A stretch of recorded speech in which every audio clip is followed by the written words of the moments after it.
Class 10th mathematics में चाहे आप स्टैंडर्ड या फिर बेसिक पेपर की बात करोगे, उसमें बहुत सारे एमसीक्यूज ऐसे आते हैं जिनका आंसर या तो आपको कंफ्यूज करता है या फिर उसका आंसर आपको नहीं आता। तो ऐसे कुछ सिलेक्टेड प्रॉब्लम्स हैं एमसीक्यूज के जो आपको बार बार पेपर में मिलता है और उसका आंसर आप गलत कर देते हो। तो ऐसे मेरे पास कुछ प्रॉब्लम्स हैं जिनको हम यहाँ पे डिस्कस करने जा रहे हैं। तो इस वीडियो में हम इसके 10 प्रॉब्लम डिस्कस करेंगे। बाकी 10 प्रॉब्लम के साथ हम अलग वीडियो में आएंगे और कंटिन्यूअसली हम लोग इसको डिस्कस करते रहेंगे और ये इंश्योर करेंगे कि अगर ये प्रॉब्लम आपके पेपर में आता है तो किसी भी वजह से आपका ये गलत नहीं होना चाहिए। तो चलिए इसके चलते हैं क्वेश्चन नंबर 1 पे और देखते हैं इसका आंसर क्या होगा। तो क्वेश्चन नंबर 1 है, in triangles A B C and D E F angle B angle E के बराबर है, angle F is equal to angle C and A B equal to 3 DE। तो आपको बताना है कि जो दो ट्राइंगल्स होंगे वो किस टाइप के होंगे। अब यहाँ पे देखिए दो एंगल बराबर दे दिया है और जब दो एंगल बराबर रहेगा तो आप डबल ए क्राइटेरिया से दोनों को सिमिलर कर सकते हो, क्योंकि दो एंगल बराबर रहेगा तो तीसरा एंगल अपने आप बराबर हो जाता है। तो आप चाहे क्राइटेरिया डबल ए लगा दो चाहे ट्रिपल ए लगा दो, दोनों सिमिलर हो जाएंगे। ठीक है। अब यहाँ पे जो साइड दिया हुआ है उसमें देखो एक का जो साइड है वो दूसरे की साइड का ट्रिपल है, मतलब कि साइड इक्वल नहीं है। और आपको मालूम है सिमिलरिटी में जब एंगल बराबर हो जाते हैं दो या फिर तीन तो सिमिलर हो जाता है। और वहां पे जो साइड्स आते हैं वो रेशियो में आते हैं, मतलब प्रपोर्शन में होता है एक का दूसरे के साइड के साथ। लेकिन जो कांग्रुएंट ट्राइंगल होता है उसमें साइड प्रपोर्शन में नहीं होता, उसमें साइड इक्वल होता है। तो यहाँ पे इक्वल साइड तो है नहीं, इसलिए जो ट्राइंगल होगा वो सिमिलर तो हो जाएगा लेकिन कांग्रुएंट नहीं होगा। तो आप आंसर चेक कर लेना, लिखोगे सिमिलर बट नॉट कांग्रुएंट। इसका आंसर बी वाला हो जाएगा correct. Question number 2, if the roots of ax square plus bx plus c equal to 0 are equal in magnitude but opposite in sign। यहाँ पे इसके जो दो रूट हैं उनको बोल रहा है कि दोनों रूट्स इक्वल हैं मैग्नीट्यूड में लेकिन उनका साइन अपोजिट है। यानी कि अगर एल्फा को आप एल्फा लिखोगे तो बीटा को आपको लिखना पड़ेगा माइनस एल्फा। और जब एल्फा प्लस बीटा आप करोगे तो आप लिखोगे एल्फा माइनस एल्फा मीन्स 0।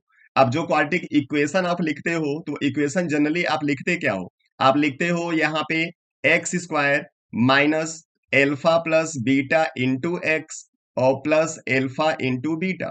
और जब यहाँ पे एल्फा प्लस बीटा आपका 0 हो गया तो आप लिखोगे x square minus 0x plus alpha into beta, यानी बी की वैल्यू आपका 0 हो चुका है। इसलिए आंसर चेक कर लेना है और लिखना है आपको बी इक्वल टू 0।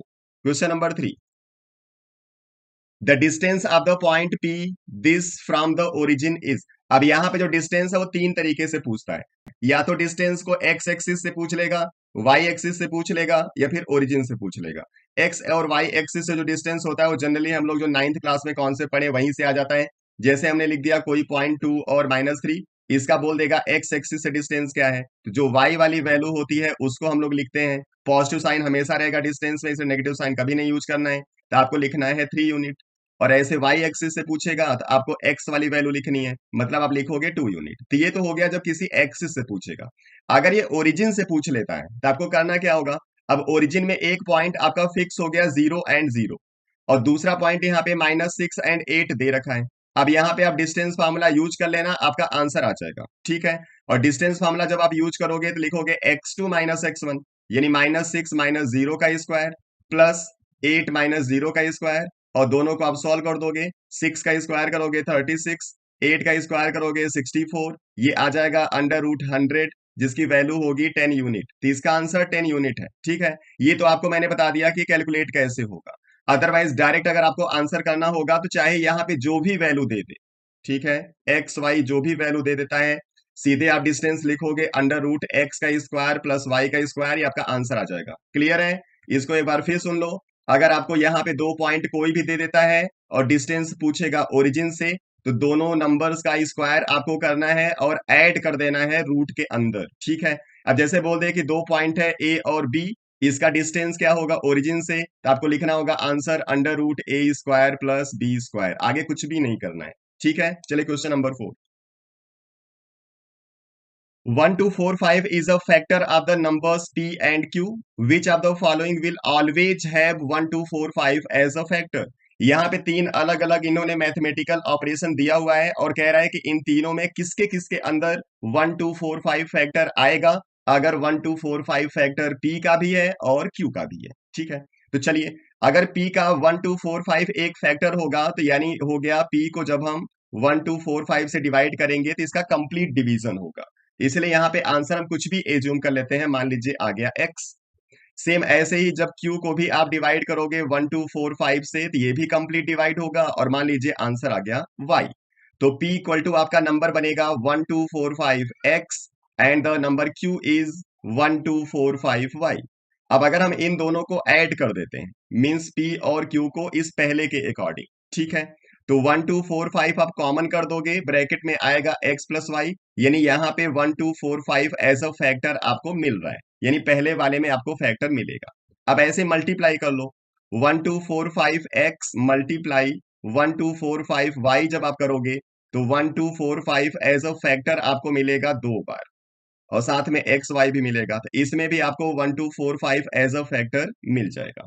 अब आते हैं यहाँ पे डिवीजन में, आप लिखोगे 1 2 4 5 X डिवाइडेड बाई 1 2 4 5 Y, और जैसे डिवीजन करोगे तो ये जो कॉमन फैक्टर होगा वो कैंसिल हो जाएगा, तो यहाँ पे आंसर आपको मिलेगा X बाई वाई, मतलब इसमें आपको 1 2 4 5 एज अ फैक्टर नहीं मिल रहा है, इसलिए इसका आंसर होगा 1 और 2, इसलिए सही हो जाएगा ऑप्शन बी।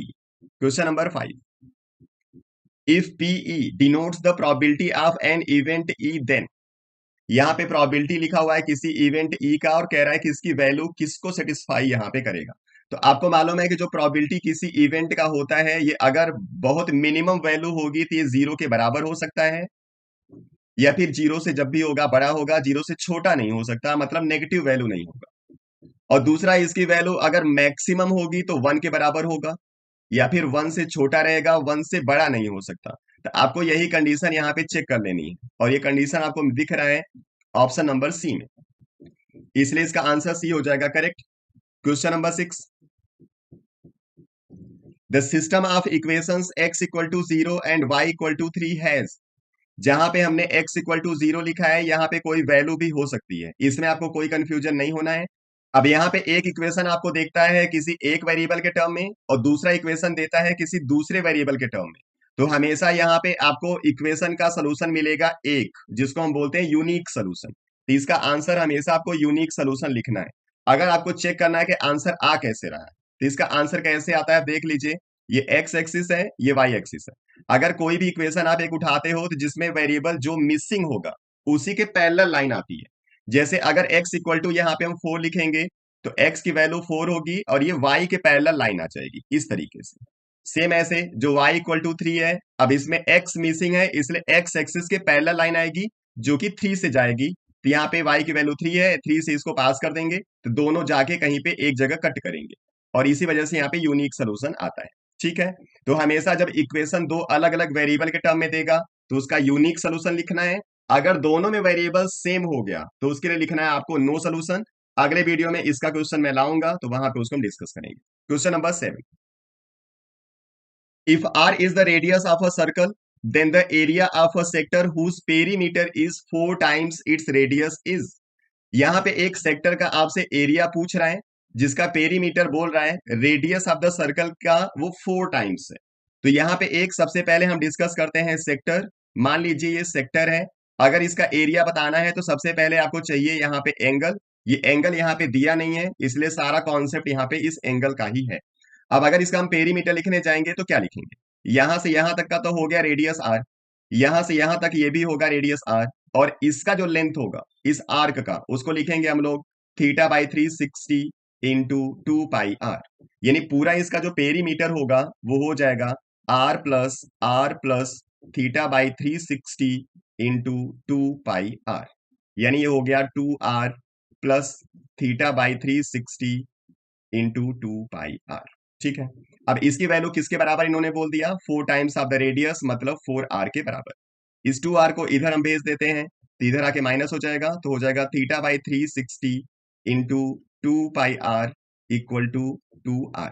ठीक है, इस 2r को अगर यहां से हम कट कर दें तो आपको वैल्यू मिल जाएगा θ/360 पाई इक्वल टू 1। ठीक है, अब हमको बताना है एरिया, तो एरिया का फॉर्मूला यूज कर लेते हैं। एरिया ऑफ सेक्टर आपको लिखना होगा क्या, πr² साथ में θ/360। अब θ/360 पाई की वैल्यू 1 है, इसलिए ये हो जाएगा 1 मल्टीप्लाई, बचेगा केवल r², तो इसका मल्टीप्लाई करोगे तो आंसर हो जाएगा r²। इसका आंसर हो जाएगा option C. Question number 8, which of the following is a pair of coprime number, अब यहाँ पे कुछ लोगों को कंफ्यूजन हो जाता है को प्राइम नंबर जनरली है क्या। तो को प्राइम नंबर ऐसे कोई भी दो नंबर होंगे जिनका कोई भी कॉमन फैक्टर नहीं होगा वन के अलावा। मतलब किसी भी दो नंबर का आप प्राइम फैक्टराइजेशन कर दीजिए, अगर उनके अंदर कोई भी आपको कॉमन फैक्टर नहीं दिखता तो वो को प्राइम हो जाएगा। ठीक है। जैसे अगर हम यहाँ पे 32 और 62 को ले लें, तो 32 के फैक्टर में 2 आएगा एज अ फैक्टर, फिर 16 होगा, 2, 8, 2, 2 एंड 2, 5 टाइम्स 2 आ जाएगा। ऐसे 62 को लिखोगे तो लिखोगे 2 इंटू 31। अब इन दोनों में 2 एज अ कॉमन फैक्टर है, और जैसे ही वन के अलावा कोई कॉमन फैक्टर दिख जाएगा फिर उसको को प्राइम नहीं बोलना है, तो ये को प्राइम नहीं है। ऐसे 93 को लिखोगे 3 इंटू 31, और 31 तो पहले से ही 31 है, यहाँ पे भी 31 आपका दोनों में कॉमन फैक्टर दिख रहा है, वन के अलावा कोई कॉमन फैक्टर प्रेजेंट है, इसलिए इसको भी हम लोग को प्राइम नंबर नहीं बोलेंगे। अब 18 और 25 में देख लो, 18 का प्राइम फैक्टराइजेशन करोगे 2 into 3 into 3, and the prime factorization of 25 has two prime factors as 5 and 5, and both the number have no common factor। दोनों के अंदर कोई कॉमन फैक्टर नहीं है, और जैसे ही कोई कॉमन फैक्टर आपको नहीं दिखेगा तो हो गया वो को प्राइम। यानी इसका आंसर आपको लिख देना है 18 एंड 25, ये कॉमन फैक्टर इसके अंदर कोई भी नहीं है, इसलिए को प्राइम नंबर है। इस वाले में भी आप देखोगे ये 7 से दोनों डिवाइड हो रहा है, यानी दोनों में 7 एज अ कॉमन फैक्टर आएगा, इसलिए ये भी को प्राइम नहीं होगा। Question number 9, the centroid of the triangle formed by point this and this is। यहाँ पे आपको एक ट्राइंगल के अंदर सेंट्रॉइड पूछा हुआ है, और सेंट्रॉइड जनरली होता क्या है, किसी ट्राइंगल के अंदर जब थ्री मीडियंस आप ड्रॉ करते हो तो तीनों मीडियन जिस पॉइंट पे इंटरसेक्ट करते हैं उसी को सेंट्रॉइड बोलते हैं। तो किसी ट्राइंगल का सेंट्रॉइड निकालने का एक फार्मूला है जिसमें x इक्वल टू आप लिखते हो x1 plus x2 plus x3/3, और सेम ऐसे y इक्वल टू आपका होता है y1 plus y2 plus y3/3। तो यहाँ पे x की वैल्यू निकालने के लिए तीनों x की वैल्यू को ऐड करना है, तो हो जाएगा 7 plus 2 plus 9 and divided by 3 करोगे तो 9 9 18/3 हो जाएगा, मीन्स आंसर आ जाएगा 6। सेम ऐसे y की वैल्यू के लिए y के सारे वैल्यूज को ऐड करना पड़ेगा, तो लिखोगे 5 माइनस 6 प्लस 10 डिवाइडेड बाई 3, ये हो जाएगा 9/3 मीन्स 3। तो सेंट्रॉइड का यहाँ पे पॉइंट आपको मिल जाएगा 6,3। ये आंसर आपको चेक कर लेना है, ऑप्शन सी हो जाएगा करेक्ट। ठीक है। चलिए क्वेश्चन नंबर 10, ये बहुत कॉमन सा प्रॉब्लम है, आपसे बहुत पूछता है ये, empirical relationship between the three measures of the central tendency. यहाँ पे तीन central tendency mean median mode होता है, उसके बीच में रिलेशन आपसे डायरेक्ट पूछ लेगा, या कभी कभी इसी पे छोटा सा न्यूमेरिकल पूछ लेगा जिसमें दो वैल्यूज कोई भी दे के तीसरी वैल्यू आपको निकालनी होती है। तो इसका रिलेशन आपको याद होना चाहिए। तो इसका रिलेशन जो मुझे याद रहता है वो मैं इस तरीके से लिखता हूँ, mode equal to 3 median minus 2 mean. अब इसी को आपको चेक कर लेना है इसमें कौन सेटिस्फाई इसको कर रहा होगा। तो यहाँ पे जो फर्स्ट आपको रिलेशन है इसमें देख लो, मोड को अगर हम इस तरफ कर देंगे, मीन को इस तरफ कर देंगे, तो ये रिलेशन बनेगा, यानी पहला वाला यहाँ पे सही हो गया है। ठीक है। तो ये तो हो गए 10 प्रॉब्लम्स। अगले वीडियो में फिर हम आएंगे 10 प्रॉब्लम्स के साथ। आप लोग इन सारे प्रॉब्लम की प्रैक्टिस कंटिन्यूअसली करते रहना, ऑब्जेक्टिव में 20 में 20 आपका करेक्ट होना चाहिए। चलिए मिलते हैं नेक्स्ट वीडियो में। Thank you.